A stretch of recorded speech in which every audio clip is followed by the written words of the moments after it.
students, welcome back in electronics lecture. We have started the chapter is study of components.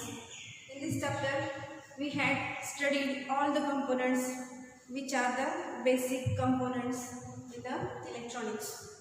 Okay, so in the previous lecture we had seen the transformer. There are three types of transformer: step up transformer, step down transformer and mutual transformer, isn't it? So in step up transformer, what happened? Number of turns of the primary is greater than number of turns of the secondary, isn't it? It's called as the secondary transformer. But in primary transformer it is exactly opposite.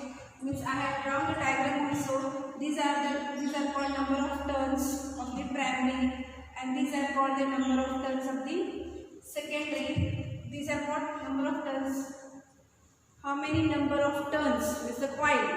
Okay, so this is the number of turns of the primary. These are the number of turns of the secondary. Both are equal. It is called as a mutual transformer. Then, if this number of turns of the primary is greater, then it is called a secondary transformer. Then if the secondary is greater, then it is called as a primary transformer. All these concepts you have cleared in the previous lecture. Okay. What we have seen the next is its current ratio, voltage ratio. From that current ratio, what ratio we have seen? That is the number of turns of the primary is equal to number of turns of the secondary, which is equal to voltage source of the secondary is equal to voltage source of the primary, isn't it? All these equations we have seen. That is the number of turns of the primary is equal to number of turns. NS means what? It is the number of turns of the secondary. And NP means what? Number of turns of the primary. Means what? These primary windings are there. It's called as the NP. Then the secondary windings are there. It is called as the NS. Then voltage across this is called as the NP. This is the primary. Therefore, this voltage across this is what? Vp. And voltage across this is called as the Vs. Exactly same, the current across this is called as the Is. If current flow through this, then it is called as the Is, and current through this is called as the Ip. Okay, so we have seen the relation also about that. The number of turns of the primary upon number of turns of the secondary is equal to voltage across primary is equal to voltage across secondary. But here see, current across secondary is equal to upon current upon primary. So you have to remember this equation. Here primary is there, but the current about current it is exactly opposite. Therefore it will be secondary. Here secondary there, current will be primary. Why I am telling you like this equation again, because at this time of solving the example, if the current ratio is given as 1:3, if the current ratio is 1:3, then you have to take it as a 3:1 or any number. It's not only 1:3. Any number if it is given in the example, if it is 1:7, 1:6, 1:5, any number it is given, then you have to take opposite of that, because here current of secondary is higher than the current of primary. Therefore, Is is in the numerator and Ip is in the denominator. I want to remind you this equation once again because of this only. Okay, all of you understand this? It is asked in some examples that directly current ratio is given 1:3. Then at that time you take the value as it is, Is upon Ip. If Is is there, then you will take 1. Ip is there, you will take 3. So the example will be wrong. Therefore, you have to take, whenever 1:3 is given, you have to take opposite of that 3:1. If it is 1:7 is given, then it is you have to take 7:1. Okay, I want to remind you this concept because current of the secondary is higher than the current of the primary. Okay, this much concept was there only want to tell you. Next of that, we have seen the voltage ratio, current ratio of the transformer. Okay, next we are going to see the efficiency of the transformer. What is the efficiency? Yes, efficiency of transformer. Efficiency means what? How much it is efficient. How much our transformer is efficient to work is called as efficiency. So efficiency is nothing but it's a ratio of, we can write the formula like this: efficiency is equal to, it is the ratio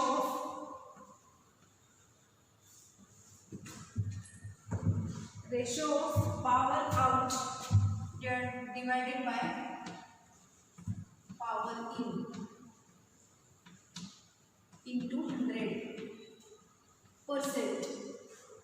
Okay, so efficiency can be write in this form, that is the P out upon P in into 100% is called as the efficiency. So how can we define the efficiency? Efficiency is nothing but it is the ratio of the output power upon input power into 100% is called as the efficiency. But theoretically it is the formula that it is 100%, but practically it is not possible because transformer have the coil. So coil have nothing but its conductor. So conductor always, yes, induce the voltage, therefore current is flow through that and there is a loss of current. Okay, therefore there is a not 100% efficiency in the transformer as a practically. Theoretically we can tell that it is 100% efficient, transformers are 100% efficient, we can tell it in theoretical. But in practical actually what happened, whenever we induce the voltage, transformer coil is there. Coil means what? It is a conducting material. Conducting means what? Current and voltage is flowing that. So if it induce the voltage, then current will flow through that and there is a loss of current and that current is lost, therefore it is not 100%. Okay, if current will be not lost, then there will be 100% efficiency is there. Okay, so that what happened in that, voltage and current is flow, therefore there is a loss of current and therefore there is a loss in efficiency. So this formula is practically, if it is corrected, but theoretically it is correct, but practically it is not correct, then practically the formula become like this: P in minus losses divided by P in, which is equal to efficiency. Practically the formula becomes like this: there is a loss in the voltage current in the output, therefore it can be written like this. This is what practically efficiency is. There is a loss in P in upon into 100%. Okay, efficiency is lost in the input voltage. The formula will be like this. Therefore the efficiency have not the 100% loss, it have the zero loss. If it is 100%, it is a zero loss. If it is not 100%, then some amount of current will be flow through that and it is the loss in the transformer. There are types of losses. How many transformers have how many losses that we are going to see today? Efficiency that we have seen. Now we are going to see the loss or the losses, types of losses in the transformer. Yes, types of losses in transformer. Types of losses in the transformer. First type of loss in the transformer is the copper loss. Yes, copper loss. Second type of loss in the transformer is the eddy current. Eddy current loss. eddy current loss, and the third type is the hysteresis loss. Okay. What happens in the copper loss? You know the transformer. Transformer is made up of what? These are what? It is a coil. Okay. So here magnetic field is produced. What is produced? Yes, magnetic field is produced between these two coils. Okay. So these two primary number of turns, secondary number of turns are not directly connected. Okay. So it is connected with the help of this magnetic field. Isn't it? AC voltage is given. Always transformers AC input is what? AC voltage. Transformer required input as a AC voltage. Always we give the AC to the transformer. AC means what? It is alternating current. At that time what happen? It is bound with the copper wire. Okay. So in the copper loss means what happened? The wire is bound. Copper wire is bound, therefore there is a loss of that wire, loss in the primary winding and the loss in the secondary winding, because winding is done with the help of this copper wire. Therefore it is called as a copper loss. All of you understand? Copper loss का म्हणायचा because that coil have the wire wound and that wire is of copper. Wire कशाचे असते? कॉपरचे असते. Therefore there is a loss in the primary winding and secondary winding. There is a loss in the primary winding and the secondary winding of the transformer, that then it is called as the copper loss. Means what? Primary and secondary. What happened? Copper wire. It is made up of copper wire and it is lost at the primary and secondary. Therefore it is called as the copper loss. Okay. Next loss is what? Eddy current loss. Eddy current means what? Why it is called eddy current? The diagram is shown like this. There are two types of current flow through that.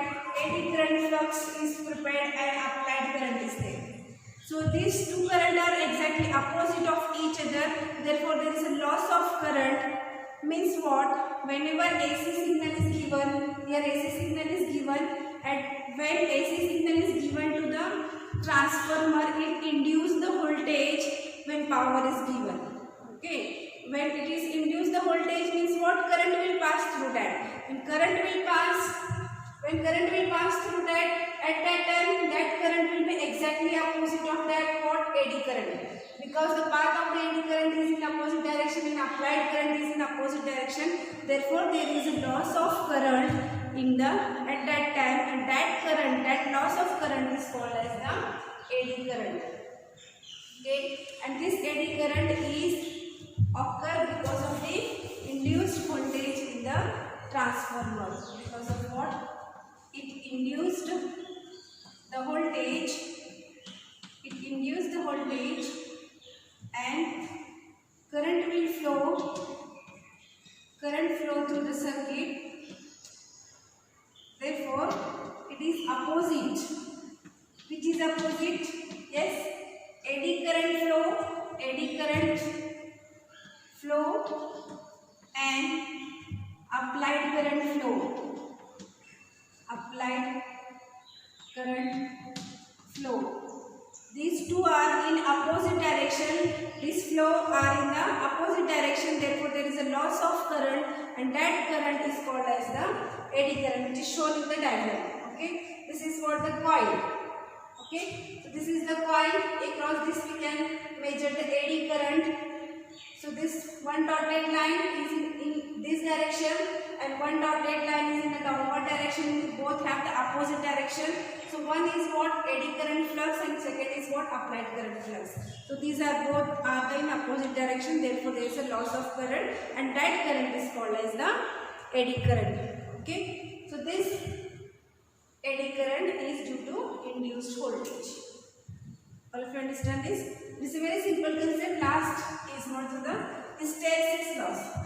Hysteresis means what? This loss is due to what?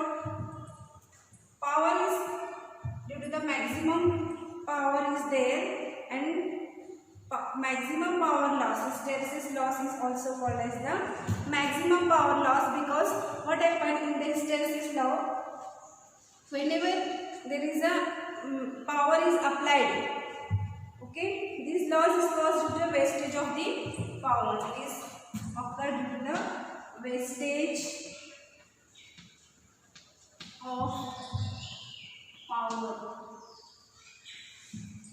Hysteresis law is occurred due to the wastage of the power, and hysteresis law results from the additional power need to reverse. What happens here in the hysteresis law, this loss is because of the wastage of the power. If power is wastage, then that loss is called as the hysteresis law. Okay, to balance between that circuit and your power, you have to give the magnetic plus. You have to give the magnetic field. Okay, if you balance between the magnetic field, then there is no loss of the power. If it is not balanced between this magnetic field, the power is lost, and that power is called as the hysteresis law. Okay, hysteresis law is nothing but the wastage of the power, and that hysteresis law results from the additional power need to reverse the magnetic field, and that is the called as the hysteresis law. All of you understand this very simple concept. Last concept of your this chapter. Here your chapter study of component finished. It have the two parts. The first part of this component has finished here. Okay, so this chapter contained 45% of marks from the paper 1. Okay, 45% syllabus. 45% questions will be asked on this chapter. It is a very big chapter. This is only one part of this study of components. Okay, there are two parts. Like this study of component chapter is there. There is a two-part study of component part 1, study of component part 2. So part 1 is finished here. There are so many concepts to be seen in this chapter. First we have seen the resistor, its type of resistor, fixed resistor and variable resistor. Again there is a types of fixed resistor, and again there is a types of variable resistor. We have seen with its diagram and its applications, and what is the unit of the resistor, and how to calculate the resistor in the color code. That is PP, ROI, go to Bombay Wire Gateway. That shortcut was there. The number of colors are there. That is the how to calculate the resistor we have seen. Next is the capacitor. There are types of capacitor: fixed capacitor and variable capacitor. Again there is a type of fixed capacitor, and again there is a type of variable capacitor with its diagram and its application. We have seen all those in the capacitor. Similarly, inductor. Inductor's types we have seen its SI unit, how to measure in inductor.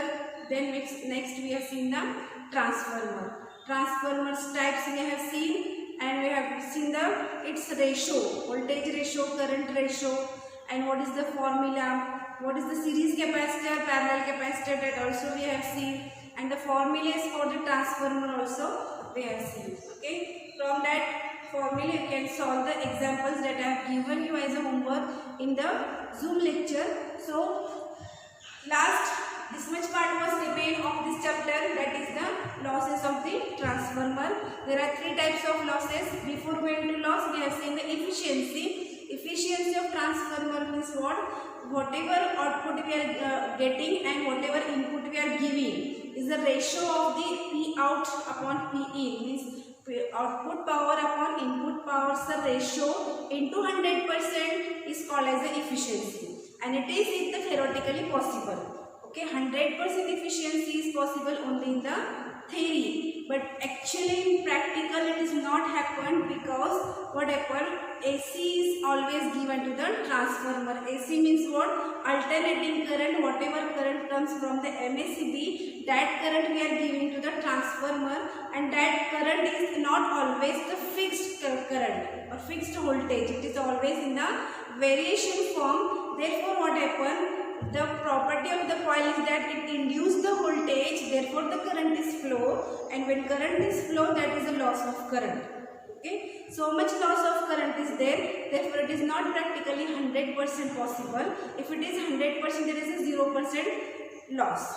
Okay, if it is 100%, then 0% loss. If it is not 100%, then it is not what practically possible. So practically we have another formula for the efficiency is what? P in upon P in minus loss, input power minus loss divided by P in into 100% is the what? Practically efficiency, and theoretical efficiency is P out upon P in into 100%. Okay, this is the efficiency. Then how many losses are there in the transformer? There are three types of losses. First loss is what? Copper loss. Why it is copper loss? Because copper wire is wound on the transformer, and that copper wire is lost in the primary and the secondary of the transformer, therefore it is called as a copper loss. Okay. Second is what? Eddy current loss. Eddy current loss is nothing but whenever AC is given, it induces the voltage, current will flow in the circuit, and that current will flow in the circuit means what? The current is produced, and that current have the loss. Therefore, that loss is called as the eddy current loss. In eddy current loss, what happened? Two currents are in opposite direction, eddy current flux and applied current. Okay, so these two currents are exactly opposite in direction. So because of the opposite direction, what happened? Current will produce in that, and that current is called as the eddy current loss. Okay, so last is the hysteresis loss. Hysteresis loss happened because of the wastage of the power. If you want to control that hysteresis law, then you have to control the magnetic field of produced between the two coil of the transformer. Okay, then your loss will be removed. That loss is called as the hysteresis law. Okay, all of you understand? This is a very simple concept, very easy chapter that I have given you the questions also on this chapter to solve, and objectives also I have given you in the Zoom lecture. So students, try to understand all this concept by watching these videos and solve the examples and questions that I have given you. Objectives also I have given you in your homework. Okay, all of you understand this? I will stop it here. Thank you.